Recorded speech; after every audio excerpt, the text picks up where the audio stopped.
There it is. Okay, so good afternoon, everybody. If you're watching this recording back, thank you so much for joining us for our second CSR, or obviously a second CSR supporters group of the year. Wonderful to be joined as well by our committee members, Sarah, Monique, and Bethan today. Thank you so much. Sarah has kindly reached out to some of our partners and organised them to come back together today. And it's just really lovely to be able to check in with some of the partners that you, our PA Forum members, have supported over the years in our 8 years, really. Were supposed to have David from Sir John Mason Trust on the call and also Emma from Cherish, but they've sent their apologies today. So we are delighted to be joined by Laura, who's here with us representing Strictly Christmas Days Place Baby Hospice, Rachel Lorenzshaw from Molly Ollies, and we've also got Megan from Mesothelioma UK. So thank you so much for joining us. It's lovely to welcome you all. Rachel, I hope you don't mind. I'm going to check in with you first, if that's all right. Rachel and I met. Oh God, it must have been. How long have we known each other, Rachel? Is it about 12 15 years years, now? maybe 15 years. Well, Yeah, something like that. yeah, absolutely. So Rachel and I met when I used to work at a hotel called Arden Coat in Warwickshire, and I think it was at a ladies' lunch event or something. Didn't you do a Yeah. fashion show, Rachel? Was it a Yeah. fashion Yeah. show? That was Yeah. it. Did as well. Yeah. With a wonderful boutique in Warwick, and they bought lots of lovely outfits that people were, going in between all the tables. It was this big, massive lunch for about 100 people, and it was all in support of Molly Ollies as well. So it was so lovely to be able to meet Rachel that day, and I just absolutely connected with Rachel straight away. I think her story and how she, her story about Molly and what she's done in Molly's name to be able to bring, wishes to children. It's just absolutely fantastic. So I'm not going to steal your thunder, Rachel, but can you introduce yourself and obviously just tell us a little bit more about the story about Molly and Molly Ollie's Sure. wishes. Yeah. And I think it's it really, our connection over all those years. I mean, wherever the great thing I think about what I guess many of the charities will say is that anybody can help us, and whatever form and different things you've done over the years, really, Daniel, actually, we've kept in touch, which has been great. So yeah, Molly Ollie. So Molly, as Daniel said, is my daughter who sadly at the age of 3 was diagnosed with a type of cancer called a Wilms tumor.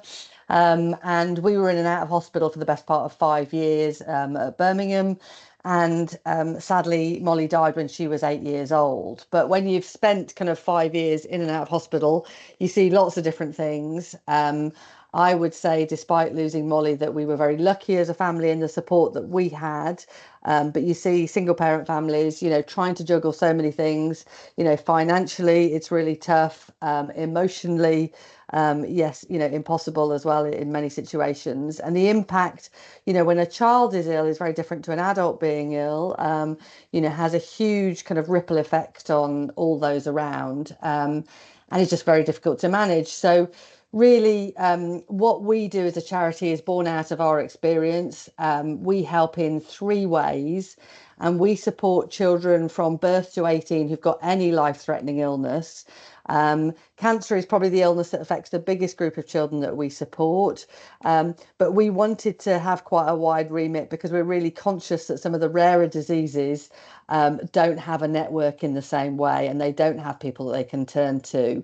So to have that kind of wide remit was important, because I just think it's awful if a child has any serious illness. It's not the way the world should be. So we help with in 3 ways. First of all, we do wishes. Now, wishes can make it sound like it's glamorous or something like that, but actually, it's for little things that can make a difference. So that might be equipment. It might be £500 worth of, supermarket vouchers because they can't afford to eat. It could be a piece of equipment that keeps them entertained in hospital for long periods of time, something to look forward to, a nice day out, or sadly, when a child isn't going to be here much longer, it could be memory items and different bits and pieces. Last year, we did about 700 wishes, and they have an average value of, say, about £500. The other thing that we do is this little guy here, Ollie the Brave. He's to help children understand their treatment journey. He's got something called a central line or a Hickman line that kids have that stops them having to have needles all the time and injections and things. But it's just a bit weird to get used to. If they're having cancer treatment, they lose their hair. He's got a detachable mane so that kids see that they still look as gorgeous and lovely with or without their Oh. hair. And your hair might grow back differently. So we've got different Olly. And then we've got books that talk through the 6 books that accompany it that look and feel like any other kid's story book, but that tell them what's going on and help them through that journey. We donate those to hospitals across the country. And then we can also do bespoke projects, and it's trying to plug some of the gaps in the NHS. So, for instance, one thing that we're really proud of that we've done is to fund the first consultant in paediatric palliative medicine for Birmingham Children's Hospital and the community, because there's a huge shortage in the UK. There's plenty for adults, but there's not many of these palliative care consultants for kids. And it's not about end of life, it's about when we're living with a condition that's non-curable and about ensuring that there's the best quality of life. So that's, I'm really conscious of the time. I don't want to just No, what time no, we've no. got, but We've got a really a good stretch of time as well, Rachel. So okay. I'm keen to ask you as well. How have you found it more recently? I think you mentioned there about wishes could be, for example, supermarket vouchers. Have you found? I mean, you see on the news sometimes and on TV that if people have got a piece of equipment that is actually quite essential, Yeah. to keep them to keep to prolong their life. That the cost of living crisis, electricity bills, all that kind of stuff is. So have you noticed over the last couple of years that the wishes have changed? Yeah, definitely. There's one, I mean, there's been different factors. So I think some of the other wish charities of either, so, are no longer in existence. They are maybe more restrictive in what they're offering. So I know that some have had to put wishes on hold for maybe a year or more. Um, Mm. so we've had more people coming to us. So the number of wish requests we've had has increased year on year. Um, and yeah, like you say, the type of things that they're asking for can be for very basic things, petrol to get back and forth to the hospital all the time. And, it may be that people can get these things, they can apply for different grants and stuff, but actually sometimes it takes too long to come through and that need is more immediate. So, yeah, certainly things like vouchers have been significant for supermarkets. Also, basic things like, to have a bed or, a washing machine, a fridge freezer. We had a family with who, their fridge had broken with a young baby who's palliative. And actually, they had to keep putting everything, ice cubes out the freezer into sink to keep, baby milk cool and stuff like that. So just to have a fridge which we could organise within a couple of days for them was, really important. So yeah, certainly the nature of some of the wishes has changed. Would you therefore as well work with, so for example, if we've got members that are working in manufacturing or if they've got projects themselves, or for example, if we've got PAs that are we've got lots of PAs that are part of our community from Aldi and lots of different places like that, for example, if they didn't contribute financially, could they contribute differently that Yeah, way and yeah, perhaps give definitely. products? Definitely. It's really, like I say, the beauty of probably, is that anybody can help in different ways, and we get all sorts of random requests. Yeah. And I think that networking thing is really important. So I'll give you a good example. I was invited to a networking thing at Warwick School recently. I say recently, sorry, at the start of last year. And it was a meet your local army. And I thought, meet your local army. I'm not quite sure what the army can do for me, but hey ho, I'll go along anyway. Bizarrely, that day, I got a request from Teenage Cancer Trust saying we've got a young boy who, teenager who's always wanted to be in the army, who sadly, is end of life. Do you know anybody with a tank? And I went, well, that's really bizarre because I happen to Oh be my going to God, a Meet the Army really? event tonight. So chatted to these army guys. They basically did a fantastic day for this boy and one of his best friends who'd been massively supportive, and gave him a day to remember, and that was so important for him and the family. So I mean, that's such a random one that you never know what's going to come along. Yeah, I mean, it could be I think that that's somebody at super Aldi could give us, credible. vouchers that you think, okay, well, we could just give those food vouchers, we can pass those on to somebody. Um, Yeah. So yeah, people can help in so many different ways. We don't know what's coming in the door, so that idea of Yeah. networking and keeping those contacts open is really important. Yeah, absolutely. And I think I was going to say, so you do work with quite a few of our members. I know you've got a really good relationship with SCC, haven't you? They've been Yeah, supporting you they've for been many great. years. So what Yeah. sort of activities, if a corporate company comes on board and wants to support you, what do you kind of put together lots of different activities throughout the year that you could do?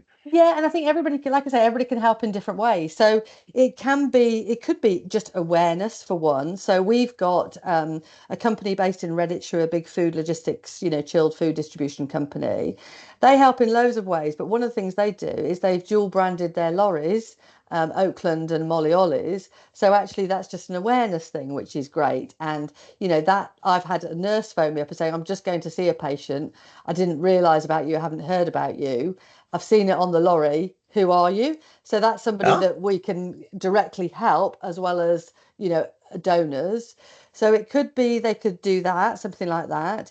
It could be that they come and attend some of our events. So we've got cycle rides, golf days, walks, balls, things like that that they can come along and be part of. We've got a race day at Warwick Racecourse, so it could be a corporate coming along and bringing their guests, but just by coming to that event, they're supporting us. yeah. Or it We could got be that Ladies' Day. we got, yeah, all sorts. Um, Fantastic. and we've got things like volunteering, so when we do the event at Warwick Racecourse, so we've had Barclays Corporate in Snow Hill have been supporting us now for a while. Last year we got, half a dozen or eight of those guys to come and volunteer for the day, so that we're quite small, but having that presence then at Warwick Racecourse and having them all in Molly Ollie tops and shaking buckets or just telling people about Molly Ollies is really helpful. So the help Yeah. can come in so many different ways, which is great. Yeah.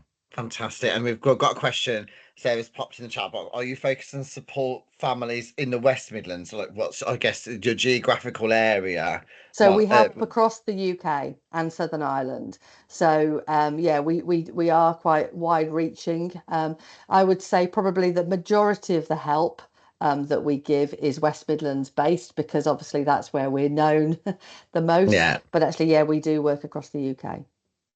And you mentioned as well that you had a request from Teenage Cancer Care Trust Yeah. for a wish. So obviously other charities can come to you and ask for those Yeah, wishes. Is that so they're kind of our eyes and ears, kind of, at the coal face, so to speak. So, they're obviously their support workers are working in the hospitals with the children.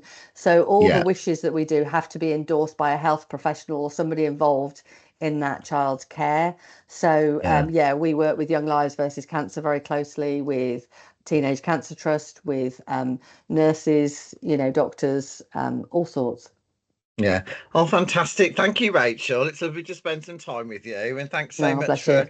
for your support. We love working with you. So No, well, thank we're you. very grateful. It's really, really helpful. So thank you very much for all the support No, you've you're given very us over the years. welcome. Thank Thank you. you. No worries. Well, let's come to Laura next. Laura, hello. So you're here today representing Strictly Christmas and Zoe's Place Baby Hospice. So wonderful to welcome you. How are you? Oh, thank you. Yes, very well, thank you. Like Good. everyone What's else, just come back from half term, so a bit it's manic, but bonkers, yes, all is good. it? Yeah, Oh, yeah, all bless good you. though. So, James, so just to give you a bit of an idea, so many about, I think it was 4, maybe even 5 years ago, 4 years ago, I was somebody was like, "Oh my God, have you heard about this Strictly Christmas?" And I was like, "Oh no, what's that?" So I sent in an application and I was picked to be one of the contestants for Strictly Christmas in Coventry, which just raises money for Zoe's Place Baby Hospice.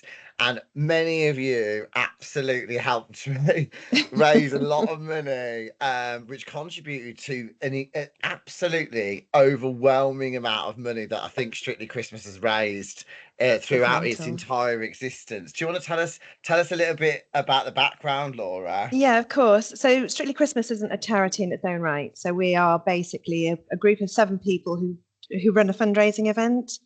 And our charity of choice is Zoe's Place, Children's and Babies Hospice here in Coventry.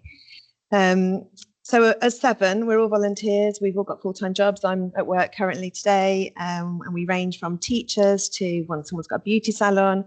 I work in the finance industry, lending businesses money to help them grow. So total mixture. Someone else, Sarah's got a bridal shop. Megan's already had a friend take part in it already. That's brilliant. I love that. Brilliant.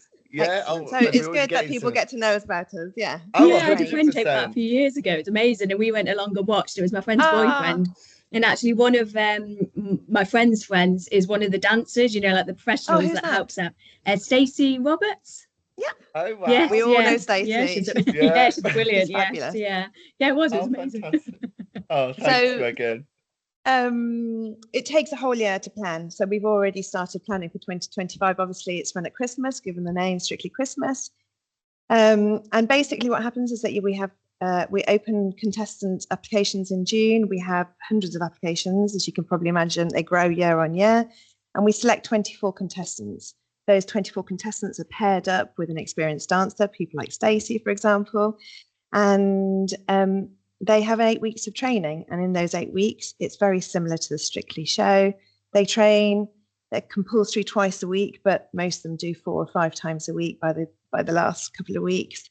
But it's not just about training; it's also about fundraising. So, yes, the show is about it is a Strictly dance. So they learned 2 dances last year. They did a cha-cha and a quick step, and it's really high level. It's very much we've got to put on a show. We had 1,400 people come and watch it this year. We had 3 shows, and as I say, every year it's grown and grown, and it is incredible. And if some of you haven't been to see it, I think when I first went, I expected it to be in the village hall somewhere, but it's not. We take over the Royal Court Hotel, and as soon as you walk through the doors, it might not feel like Strictly when you're outside, but as soon as you walk through the doors, we have the guy that does the PA on Strictly on the show. He does the PA for us. He welcomes everyone using the same voice. The judges are all Strictly judges. So we have Vincent and Flavia this year. David Bradley was not related to Strictly, but he's obviously local to us and he loves it. He always says Christmas isn't Christmas without Strictly Christmas. Ian Waite did it this year. We had Harry Judd last year. So we get proper big A-listers come and support us, and people like Vincent flew in from Spain to do it for us this year because they just love it, and they not only are they doing it because they love Strictly and everything that goes with it, but it's the fact that they're giving back to charity.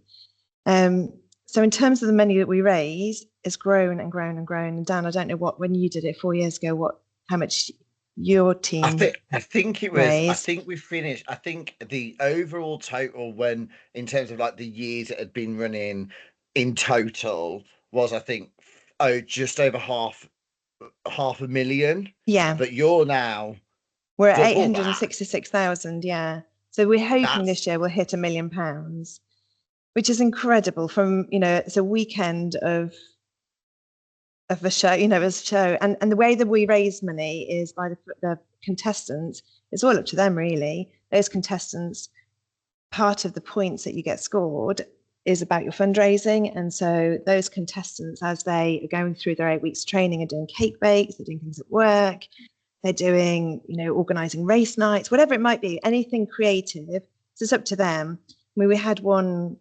Olly, this year. She raised £20,000 just on her own, which is just in 8 weeks incredible. And her story was incredible also in its own right, because we're not just changing or helping Zoe's Place, but I think, Daniel, you've gone through the experience as I have. I was a contestant the year after you, Daniel, which is how I got involved. But it does change your life. People talk about joining the Strictly family, and it's very much that. I mean, Stacey's a fundamental part of that Strictly family. Well, what's really like, so Stacey is actually one of our members because she's a PA at Coventry City Council. Yeah. And I'd met Stacey. She'd been to our first ever Coventry and Warwickshire event, and she was obviously, then I found out that she was an experienced dancer on Strictly. And just to kind of back up what Laura says, my dance partner Tom, I'm actually going to be the usher at his wedding. That's how close We are now. We're literally like bezies, and it's a relationship that you just. I understand why. I understand why they have the Strictly Curse on the TV, because you form this bond not only with the person you're dancing with, but the group that you're with, and the Strictly family just continues on and on and on. And it's just incredible. It gives you, it's tough because obviously the training, it's twice a week, every week for 6 weeks, but you can never beat that experience. I don't know, I can't compare it to anything else I've ever experienced in my life. No, so I think that's a really strong part of us, is that it's not, yes, we're raising money for Zoe's Place, and we raise a huge amount of money, and the difference that we make is enormous. I mean, we had the trustee came this year to watch us for the first time, and she said to us at the end of it, she was in tears and said, the money you've raised this year is like a third of our year at Coventry. So Wow. it costs £1.5 million to run Coventry, 1.4 million, of which they get 10% is government funded. The rest of it has got to be from fundraising events, and we're by far their biggest one. I think we're the biggest Strictly event across the country, which is why a lot of A-listers like coming to us as well. But yeah, that is one big element of it. But the other side is the lives that we affect to the people that come through, and everyone has their own journey. And the reasons I joined or entered is probably very different to Daniel's, but it did change my life, and it has thrown me into the Strictly family, which no one can understand until you've gone through. So I would recommend anybody at all to enter. And also, it's just when does it all open, Laura? Are you allowed to give us any day? Yeah. So June, it will open in June, and it's all done through Facebook. So it gets harder and harder every year because of the algorithms and how we, get out to people. But June it opens. August people get notified, and then September's meet and greet, and October training starts. So it's all very quick through the whole process. I look after corporate sponsorship, and so what we do in the corporate sponsorship team is we get companies to come and sponsor us in anything. So the money that we raise, that isn't money that is raised and then we have to take all of our costs out. That's money that's raised and given to Zoe's Place. And I think a lot of charity events, when they give their headline, this is what we raise, actually they then have to take their costs out of it. And the corporate sponsorship team, we go and try and get everything for free. So everything from our printing to cars that went and picked up some of the judges this year. They were just local chauffeurs that did it as free of charge. I mean, David Bradley was picked up in the most incredible Rolls Royce this year and brought in, but everything. So the people that do the stage management, the stage, like literally as much as we can get free, we do. So not only do we get companies that sponsor us by giving us money effectively, we have companies that sponsor us by paying certain elements. And you, Dan, have been really helpful in terms of putting us in touch with companies over the years, like, trophy companies or whoever it might be.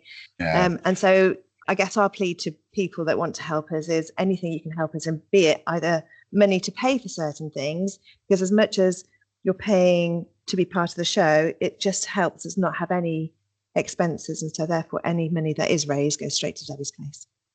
Yeah, amazing. And I think we saw on the news, Zoe's Place, Liverpool, it really put out a plea, and for help and support, the public kind of came to their rescue. But I think the fact that you've been supporting Zoe's Place and have such a significant contribution to their overall fundraising every year is just, it's just fantastic. And even if you buy a ticket and you can go along and support the night, you can go and watch it. They do a matinee show on a Saturday, which was something new from the year that I was in. But they do 3 shows over 2 days. We sell out within 24 hours, and then we just can't get any bigger now. We've looked at every possible venue that could take more people, but sort of going to the NEC, but then you lose that feel that you have and being able to see everyone. It's just not going to happen. And I think most of you probably know what Zoe's Place does, but effectively it's a children's and babies hospice. Some words that shouldn't be put together probably, but offer respite care, offer end of life care, obviously, and anything kind of within that spectrum, sibling help, parental support, but it's an incredible place, I guess. The staff are incredible. And this year you had so Josh and his partner told their story, didn't they, about how they would not be able to. It's the stories you hear about the respite and the support that Zoe's Place and the team that work there give parents, even if it's just an hour a day or 2 hours, or just that just all that sensory experience, or something that just helps and supports the family as a family unit. I think Josh was one of our dancers this year, and Josh is a parent at Zoe's Place, so it was quite I don't know what the right word is, touching and magical and endearing, I don't know, to have him as part of us. We had 2 parents who were dancers this year, and Josh tells the story of when they didn't know anything about Zoe's Place, but they've got a child who was very poorly, and they literally lived their life minute to minute as to how they were going to support that child. Couldn't sleep, they couldn't do anything. And when they found out they were referred to Zoe's Place, I think the first day that they went, literally just went and had a coffee somewhere, things that probably most of us take for granted, being able to go to the supermarket and do a shop, be able to go and see a doctor for yourself or go for a walk, things that we would normally just take for granted, they couldn't do. And so Zoe's Place came to them at a time which is really important and has helped them. But it was interesting also seeing Josh go through the journey of Strictly Christmas, because where the 2 sessions a week are compulsory to come to your training, most of the dancers were going 3, 4, 5 times a week. Josh couldn't. And as soon as the training session finished on a Sunday, we'd do Sunday club, so everyone goes to the pub on a Sunday afterwards for a quick drink and a bit of a catch up. Josh couldn't. He had to go and give his son medication, and change his medication. So basically, it just showed us how different or how difficult life can be for other people, that Zoe's Place really helps everyone, all those families that are in need. So it's great for us to be able to help.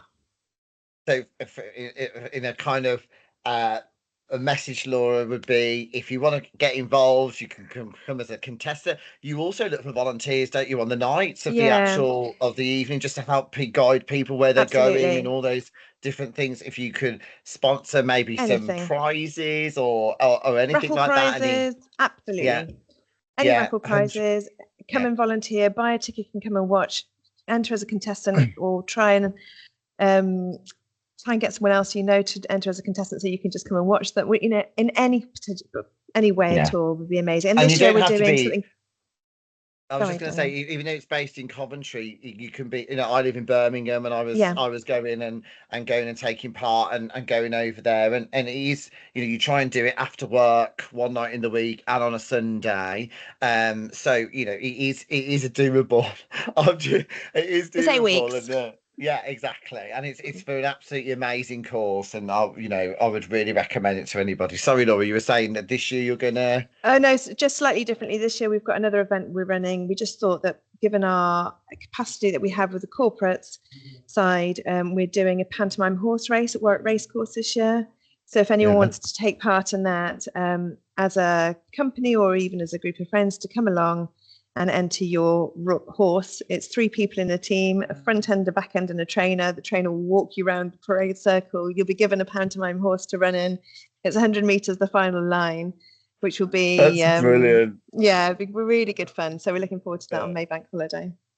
Oh, brilliant, Laura! Thank you so much. Really appreciate it. And if anyone wants to, we'll pass on everyone's details so you can get in touch with them as well individually. So thank you so much for joining us today. We really appreciate it. Thank you for your time as well. No worries. And Megan, hello. Would lovely to meet you. I don't think we've actually met, have we? Like on screen. No, we so this is the first time we have. So how are you? Yeah, good. Thank you. Yeah. Good. Like everyone said, after half term, it's it's a bit bonkers. So just to give a bit of background, it's actually through quite sad. So, and I hope you don't mind me saying that, Megan. It's quite sad circumstances that we've actually met, because one of my very, very close friends has got a type of terminal cancer called mesothelioma. If that's right, Megan, forgive me if I don't want to get any of this wrong.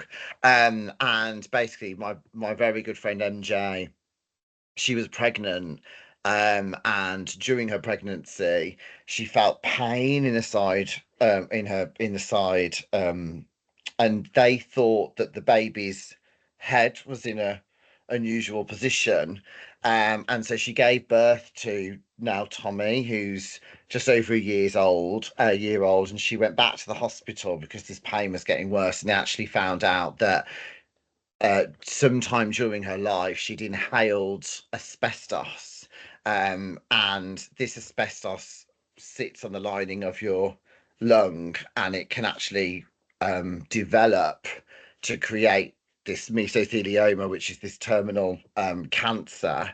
And so MJ had moved her wedding last year. We had to move it earlier so that we could obviously celebrate her marriage to Ryan.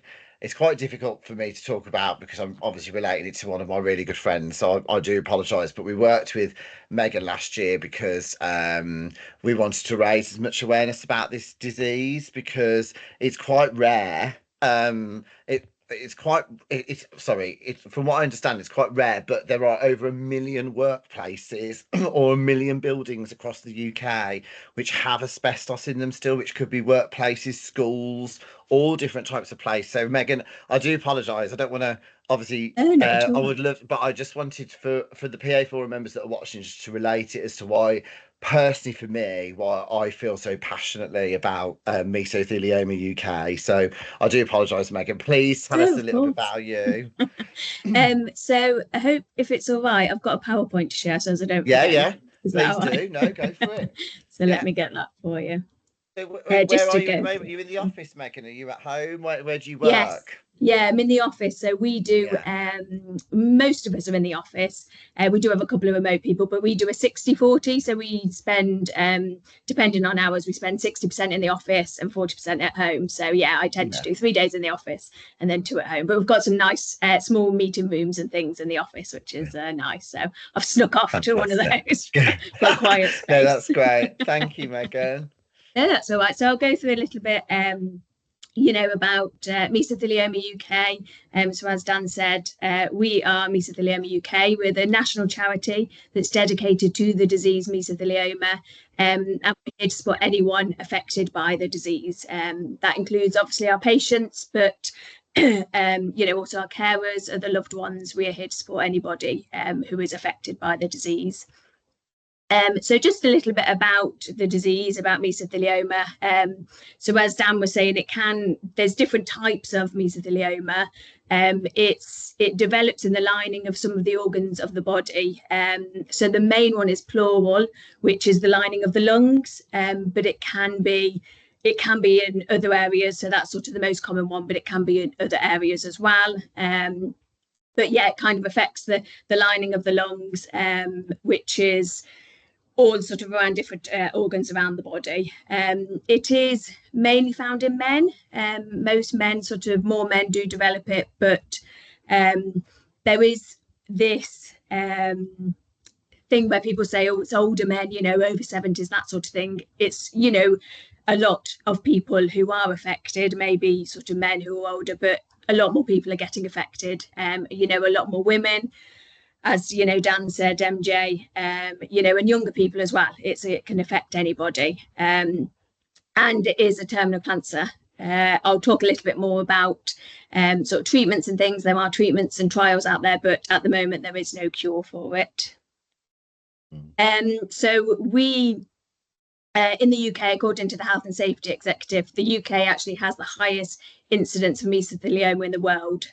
We have around 2,700 people diagnosed each year, and the majority do die within 6 months of diagnosis.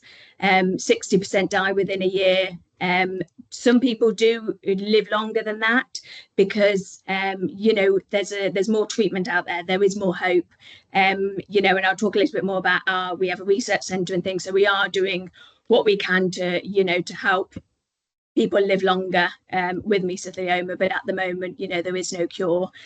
it's an asbestos cancer, and it is obviously preventable. You know, it's caused by asbestos, and it's preventable. It shouldn't be there. You know, which is obviously a big thing.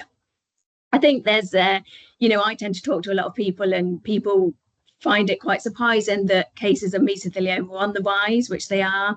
You know, people think, oh, asbestos, it's you know, it's been banned, it's not around anymore, or you know, it's not in as many places, but unfortunately it is. You know, it's still in a lot of schools.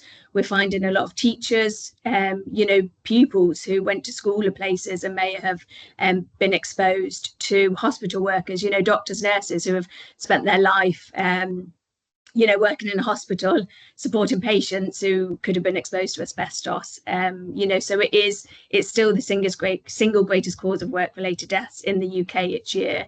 You know, and quite a surprising fact that more people succumb to asbestos than road traffic accidents per year. You know, some quite sort of surprising facts there, I think people find, and it's estimated to kill more than 200,000 people a year globally. So, you know, some people do find it quite surprising that it is still out there and it's still affecting people, you know, when it shouldn't be, which is why we're obviously here as the charity. So we are the national charity for anyone affected. There are other charities as well, sort of smaller charities around the UK who support in different areas, you know, who we work very closely with. But we're the national charity for anybody affected by mesothelioma. And we support people to live better and longer, and we're striving to prevent it happening to future generations. We do this by advocating for better treatment and care, enhancing quality of life, championing research, and increasing awareness of the disease and the dangers of asbestos. You know, ideally, we don't want to be here, because our vision is that we want a future free of mesothelioma. You know, it's preventable. It shouldn't be happening to people. You know, so we obviously want, that's what we want. You know, our end goal is we want a future free of mesothelioma and for us to not have to exist. So our four main sort of pillars of the charity are patient information. We provide leaflets. We have a support line. We are here to provide our patients with the information that they need and the support. And I'll tell you a little bit more about how we support our patients. We also do a lot of research into, you know, having better treatment. We have trials, you know, research into surgeries, that sort of thing, to help people live longer, you know, with mesothelioma. And possibly, you know, one of the biggest, if not the biggest, is awareness of mesothelioma. You know, like I said, a lot of people haven't quite heard of it, you know, unless they're directly affected by it themselves or, you know, through a loved one. So awareness is a big factor of our charity. So we're quite a small charity. We're a small team. We're based in Leicestershire, and like I said, most of us are based in the office. We have a couple of remote, so we've got like a benefits manager who's in Newcastle, a couple in London, but most of us are based in Leicestershire. That includes our CEO, Liz Darlison. So she's been with the charity from the beginning. She's a nurse herself. You know, she took a sort of a keen interest in mesothelioma, you know, realizing that it didn't have, you know, the support that it needed for the patients with mesothelioma. And, you know, she's helped sort of build the charity up from the bottom up, really. We were funded by Macmillan to begin with, and then, you know, we built up to become our own independent charity. So we have grown quite a lot, sort of significantly over the last few years. So yeah, our operations team, that includes our fundraising team, which I'm part of. I don't know if I actually said my job role is a community fundraising manager. So I'm part of the fundraising team. We then have like a finance team. We have benefits advisors, support services, and obviously Liz, our CEO, who is based in the office. We work very closely with her, and she still works in clinics, so she still works very closely with patients as well. So yeah, we're always growing, which is obviously good. You know, we've currently just increased our benefits team. We've hired a couple more, so we're increasing our teams just to sort of help support in different areas in the operations team. So what do we do as a charity? How we help? Our main thing is our clinical nurse specialists. So they're embedded within NHS organisations across the UK. We have specialist mesothelioma nurses who they provide clinical expertise and support at the point of need. So, you know, they are experts in mesothelioma and they are there to support our patients with everything that they need. And they are based across the UK.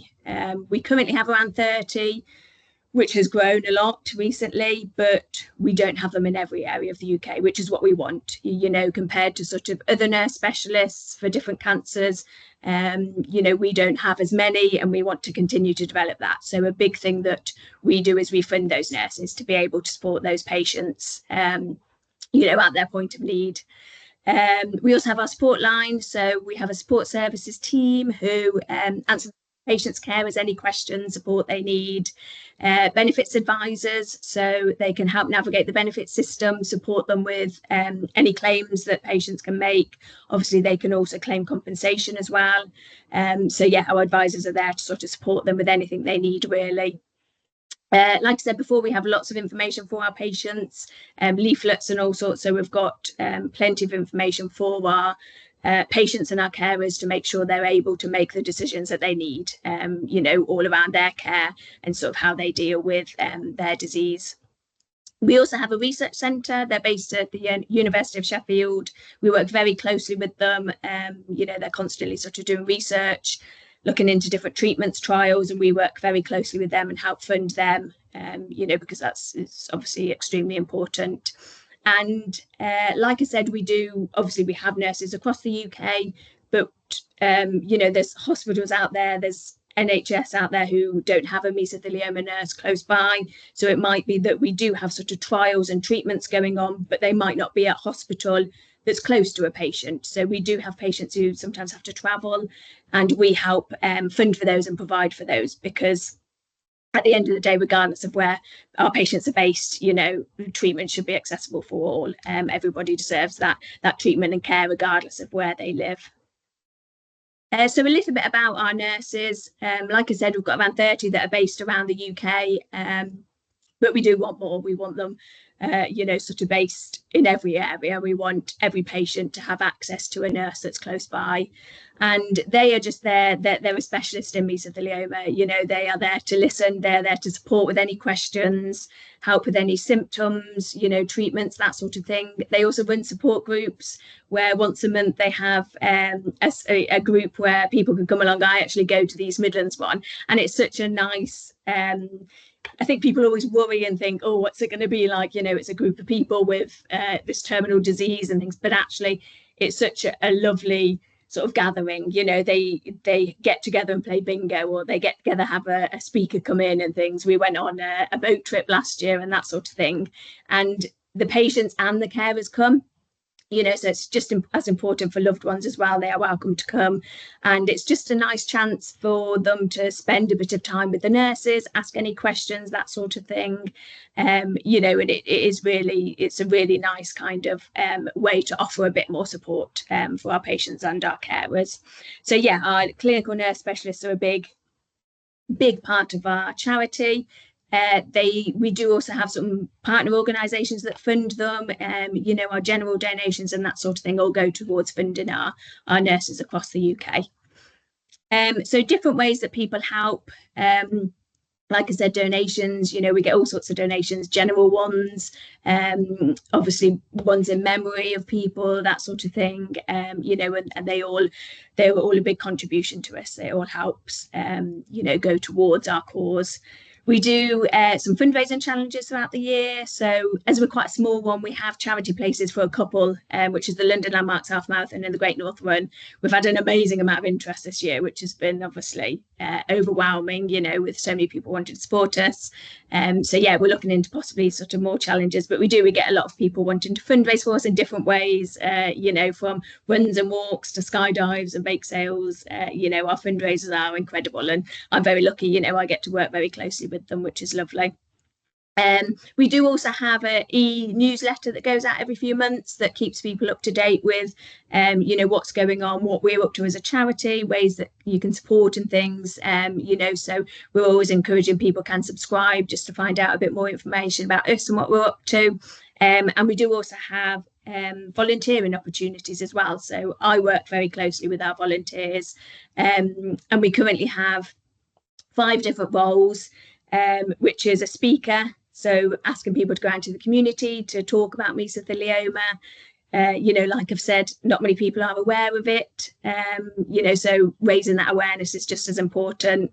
A charity champion, which helps support people at events, goes along and, cheers on our fundraisers, that sort of thing. We have distributors for our collection tins, holding collection tins in local shops and that sort of thing. Sharing our resources and social media. We're very active on our social media, so sharing anything on there. And we have people who volunteer to proofread for us. Like I said, we do have materials like our fundraiser materials and reports, but we have a lot of patient information leaflets that go out. So we have proofreaders who help us with that. I mean, sorry, Megan, you're talking to That's right.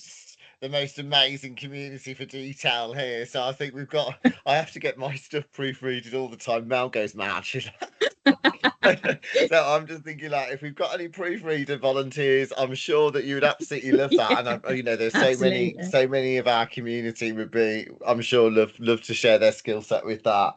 Yes, yeah, definitely. And we do. We've got some amazing ones. We've always got things that need reading over. I've always got I was exactly the same. Definitely, yes, yeah. And it's all, like you say, different ways to help. It's, yes, obviously raising those funds and things is as important, but our volunteers who do all of these different things are just as important. It's all different ways that you can help and things. So yes, yeah, definitely. Like I said, we're a bit of a small charity, but we do have campaigns and events going on throughout the year. We've currently got a campaign which is Fitness Feb. We encourage people to do a challenge throughout February and raise money. That can be anything from, I don't know, run a K each day, or we have a lot of sort of corporates who support us, and they might do something with their team in the office, go for a walk. We had one of our legal teams who hired out a gym, and they had this big day going on. So we've had lots of different ways that people can get involved. We also have Muffins for Meso, which is another one of our campaigns throughout May, encouraging people to hold bake sales, whether that's at home, in their office, different ways that you can hold a bake sale. It doesn't have to be muffins, but it goes well with miso. Yeah. We also have, like I said, our 2 main challenges, our London Landmarks Half Marathon and Great North Run. And then we've got our next event is Ladies Lunch, which is in Manchester. That's next week. So we're busy preparing for that at the moment.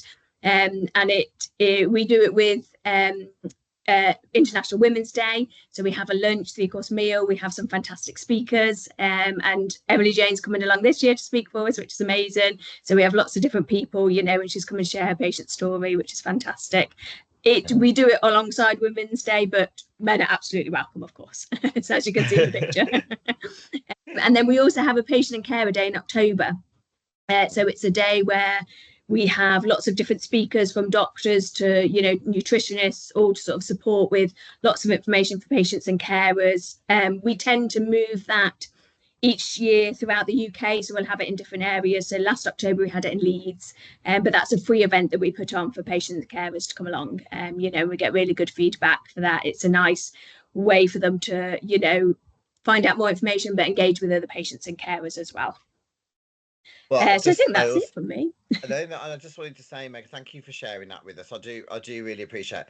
I think, I'm really glad that MJ has, one of the things that she said to us all is that whatever we can do to help her create more awareness about mesothelioma is so important. And so all of us as friends are trying to do as much as we can. She was on Good Morning Britain the other week, and it was really hard to watch. That was really tough. But it's really difficult because, like you say, it's totally preventable, Megan.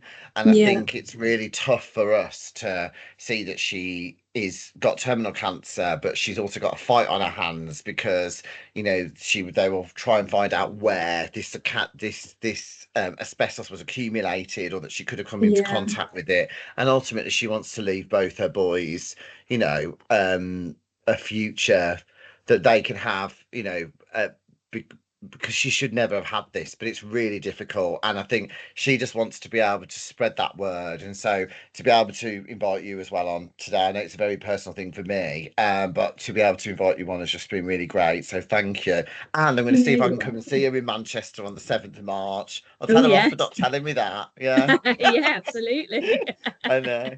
But thank you, Megan. I just wanted to Thanks for having me. I just wanted to say, I'm going to stop the recording now, but I just wanted to say to everybody, we'll just stay on 2 minutes for questions. But just to say, if you are watching this recording back, thank you so much, and we'll share all the details with you after this call. So just bear with me one moment.